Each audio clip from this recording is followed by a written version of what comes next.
વડોદરામાં પાણી સમસ્યા હલ કરવા માટે વીએમસી દ્વારા મોટો એક્શન પ્લાન તૈયાર કરવામાં આવ્યો છે। 125 એમએલડી નવી પાણી લાઇનનું કામ પૂર્ણ કરવામાં આવ્યું છે અને ટૂંક સમયમાં પૂર્વ ઝોનમાં 50 એમએલડી પાણી પૂરું પાડવામાં આવશે, જ્યારે ડિસેમ્બર સુધી વધુ 75 એમએલડી પાણી ઉપલબ્ધ કરાવવાનું આયોજન પણ છે। આ સાથે જ સિંદરોડ ખાતે 150 એમએલડીનો નવો પાણી સોર્સ વિકસાવવાની તૈયારીઓ પણ થઈ રહી છે, જેથી શહેરમાં પાણી દબાણ અને ટેન્કર વ્યવસ્થા પર રાહત મળશે।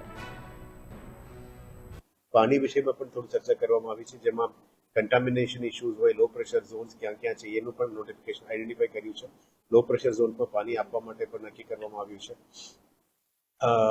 સાથે સાથે જે જગ્યામાં કન્ટામિનેશન ઇશ્યુઝ હોય, અદરવાઇઝ પાણી બેક મારતું યા પાણી મિક્સિંગનું કમ્પ્લેન છે એને પણ સુધારવા માટે અત્યારે કાર્યવાહી શરૂ કરી દીધી છે અને કદાચ કોઈ જગ્યામાં